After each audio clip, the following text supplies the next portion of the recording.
Oi, gente! Tudo bem? Como vocês estão? Eu espero que estejam todos bem.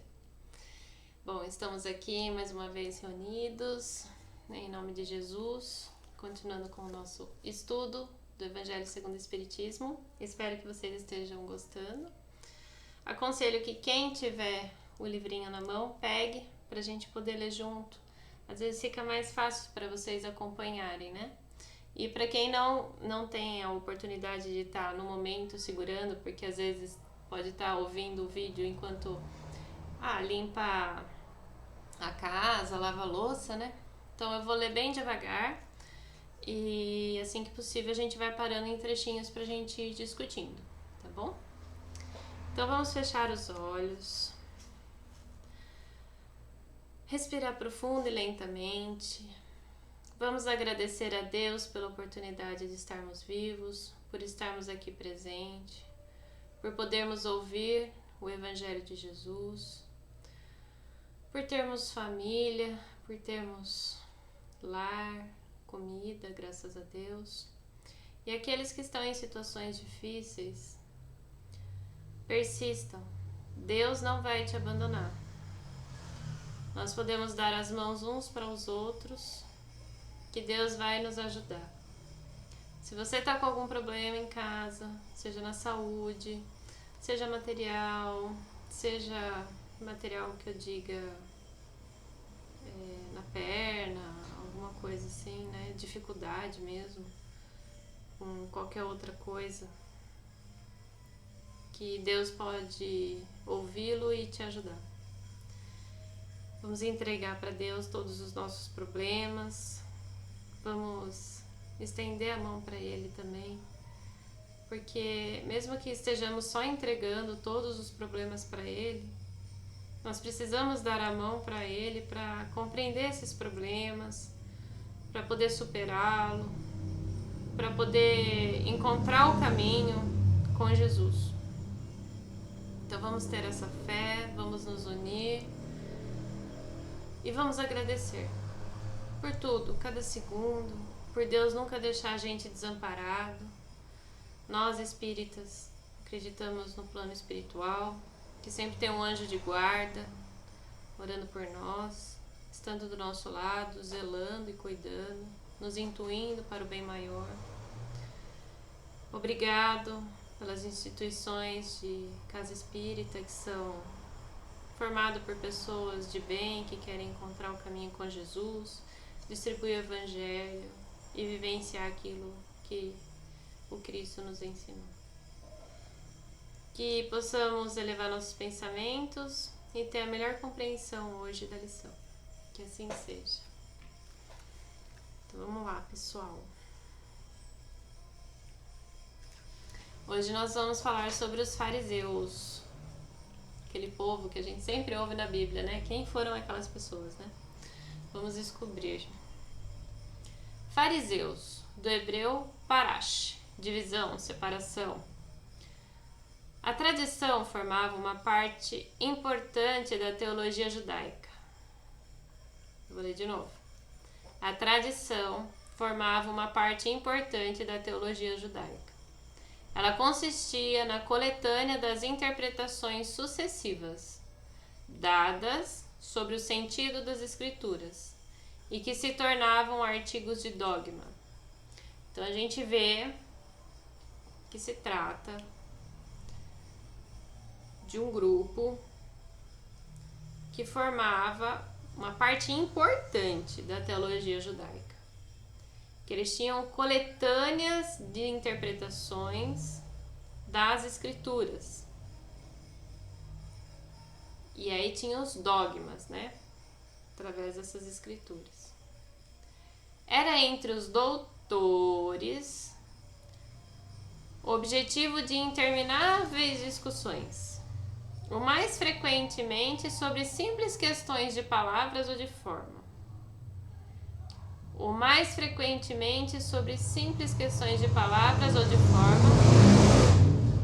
No gênero das disputas teológicas e das sutilezas da escolástica da Idade Média. Vou repetir de novo essa parte. Era entre os doutores objetivo de intermináveis discussões, o mais frequentemente sobre simples questões de palavras ou de forma, no gênero das disputas teológicas e das sutilezas da escolástica da Idade Média. Então, assim, era aquele povo que se preocupava mais com a forma, né? Com as questões superficiais, sendo que a gente... eles não colocavam a mão na massa para ter aquela reforma íntima, sabe?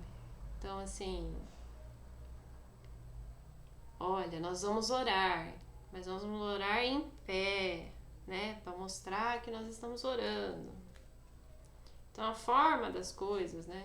Vamos orar falando Deus, nosso Pai, ou Deus grandioso.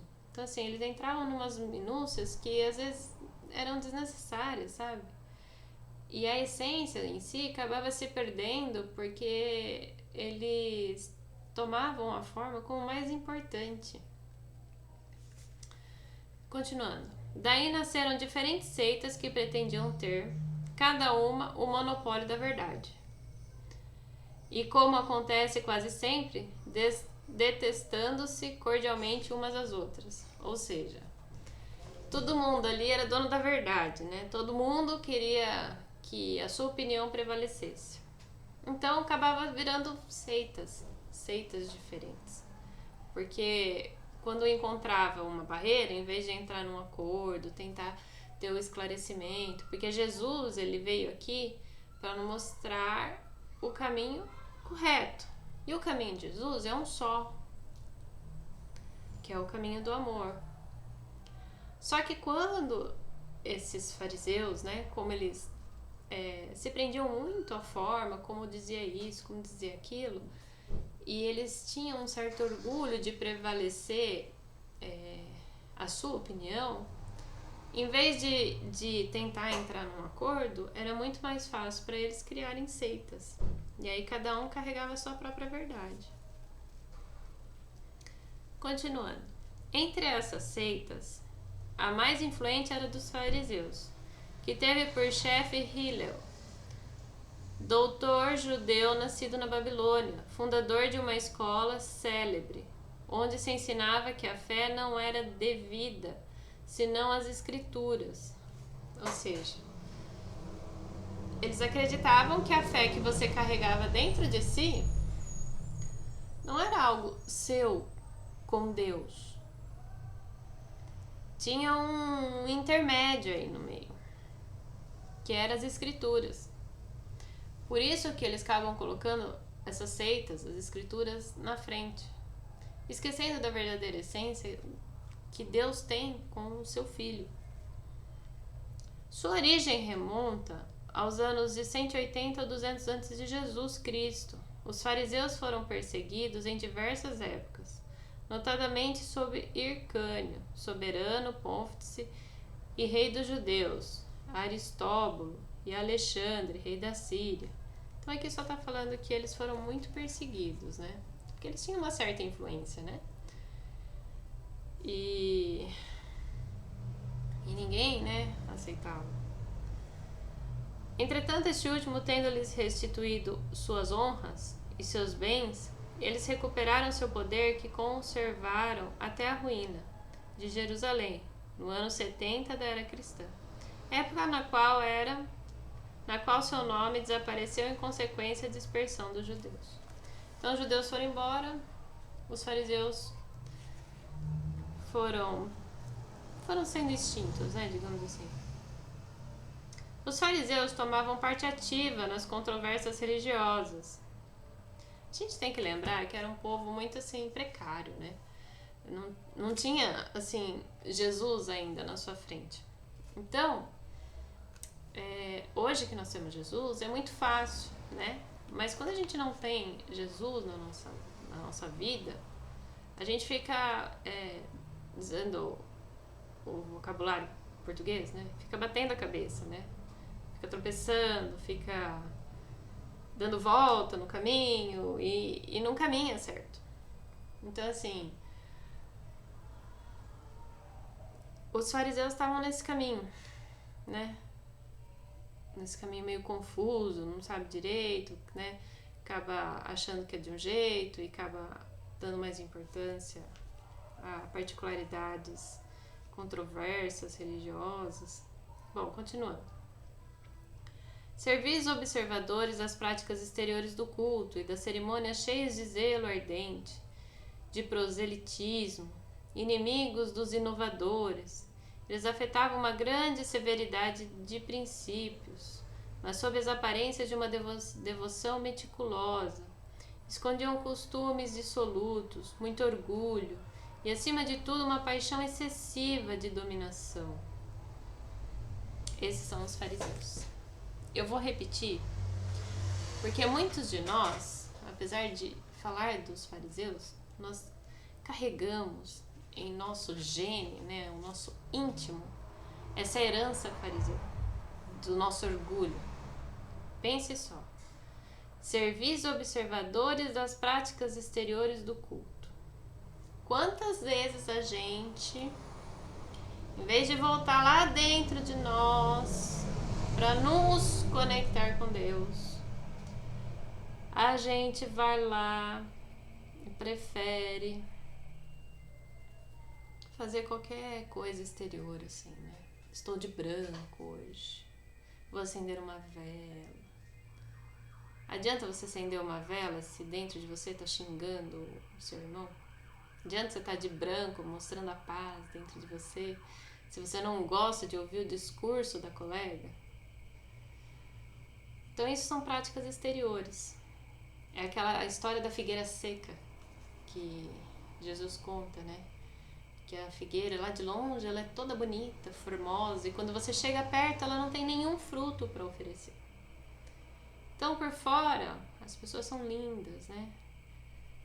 Com suas palavras, dizem que praticam o evangelho. Esses são os fariseus. E tem muita gente que é assim hoje. Não só como fariseu, mas no próprio meio espírita, católico, evangélico, qualquer um. Sempre vai ter pessoas assim. Cheios de zelo ardente. Tipo assim, impecável dessas práticas, né? Porque, gente, é muito mais fácil, né? Você falar que segue a Deus porque você se veste bem, é higiênico, né? Tudo isso, assim, né? Como se isso fosse a salvação. E não é. A salvação vem de dentro para fora. Não é uma prática exterior. Não é porque você vai lá todo dia na igreja e ora tal horário. Ou porque você vai lá e entrega prato de comida para as pessoas que moram na rua. Não adianta nada disso. A reforma tem que ser de dentro para fora. Você tem sim que ajudar as pessoas. Você tem que estar presente na religião, com Deus. Mas você tem que estar de dentro de você para fora.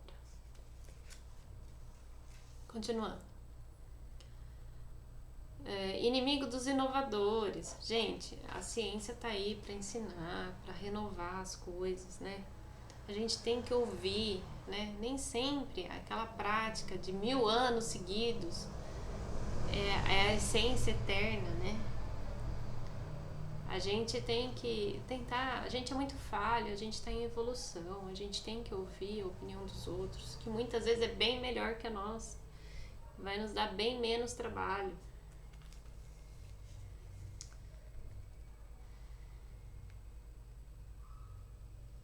E aí ele fala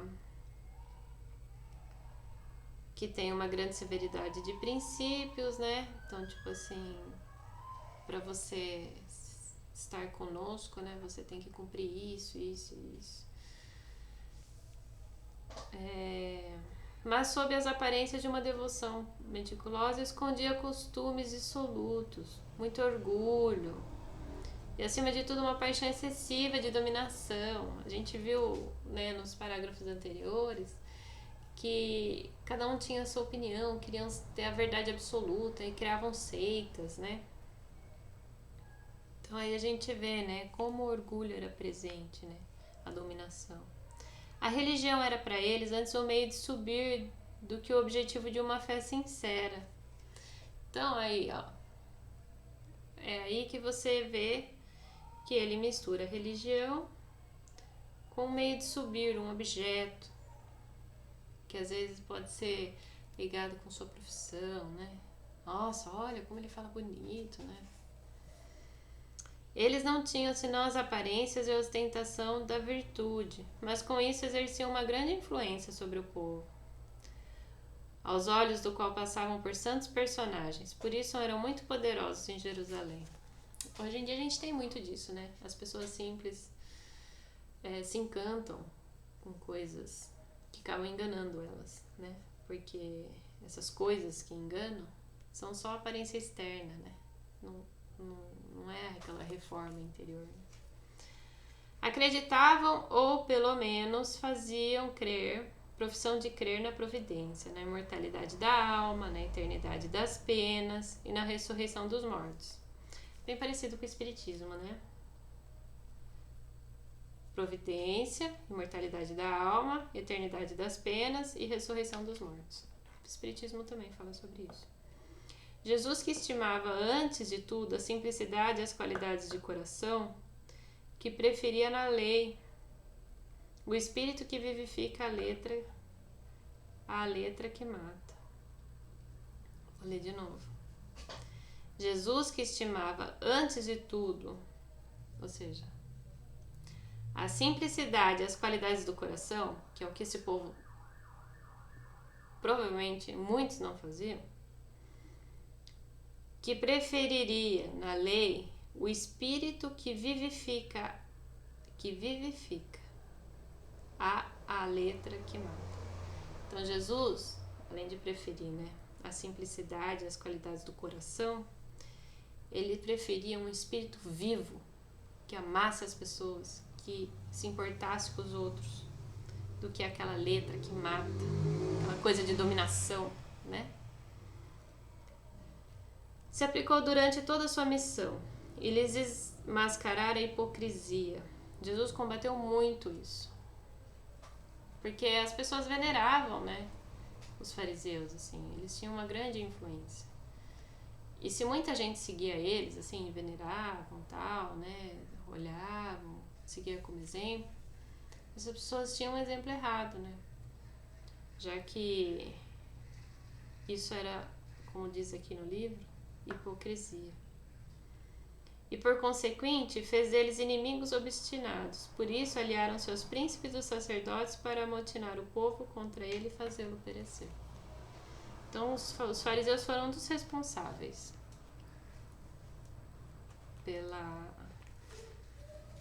por ter crucificado Jesus. Bom, gente, por hoje é só e a gente vai ler nossas orações. Oração de São Francisco. Senhor, fazei-me de mim um instrumento da tua paz. Onde houver ódio, fazei que eu leve o amor. Onde houver ofensa, que eu leve o perdão. Onde houver discórdia, que eu leve a união. Onde houver dúvidas, que eu leve a fé. Onde houver erros, que eu leve a verdade. Onde houver desespero, que eu leve a esperança. Onde houver tristeza, que eu leve a alegria.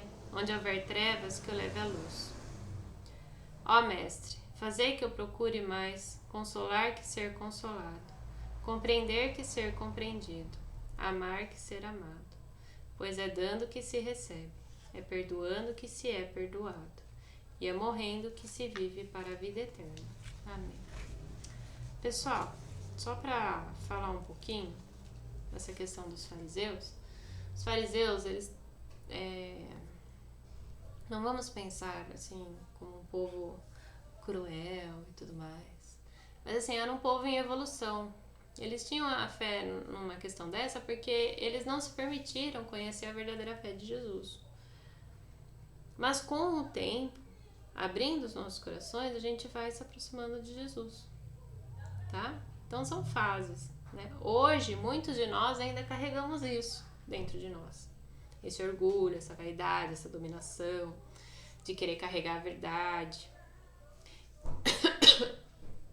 de querer usar práticas exteriores para justificar que é uma pessoa idônea, que é uma pessoa correta. Então a gente tem que ter muito cuidado com isso, tá? Mas assim, não julgar, porque são fases da evolução. É como se a gente... Que exemplo que eu posso dar?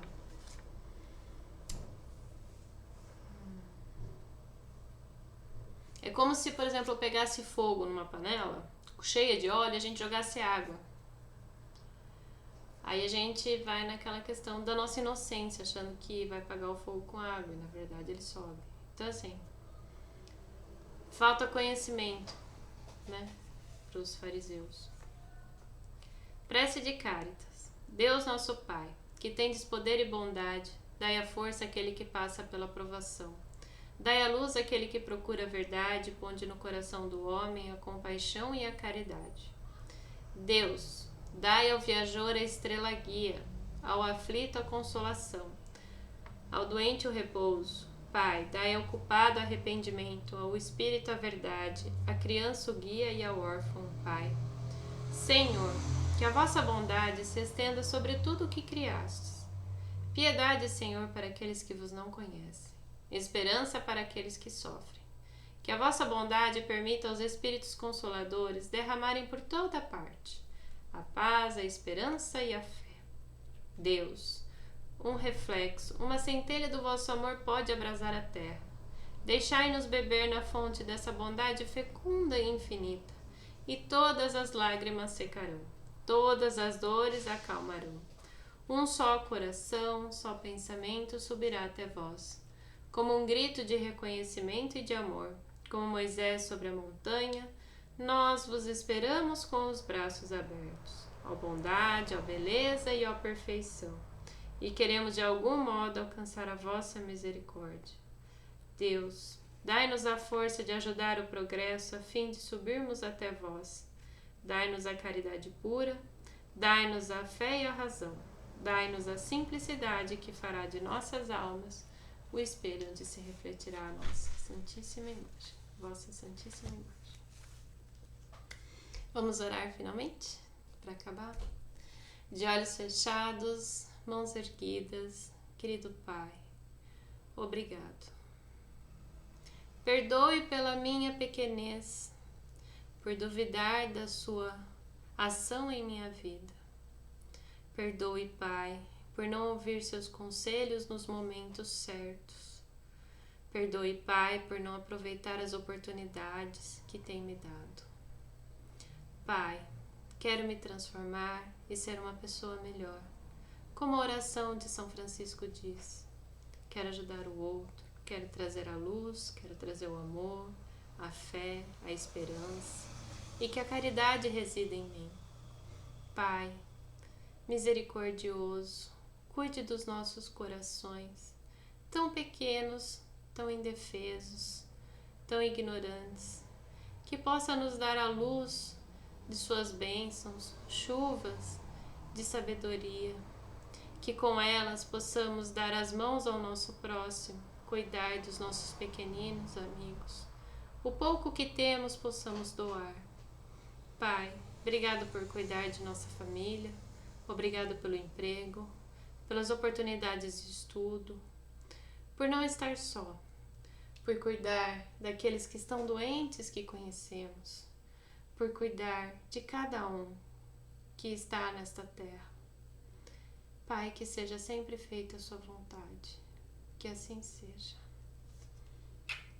Pai nosso que estais no céu, santificado seja o seu nome. Venha a nós o seu reino, seja feita a sua vontade, assim na terra como no céu. O pão nosso de cada dia dai-nos hoje. Perdoe, Pai, as nossas dívidas, assim como nós perdoamos aos nossos devedores. E não os deixeis cair em tentação, mas livra-nos, Senhor, de todo mal. Ave Maria, cheia de graça, o Senhor é convosco.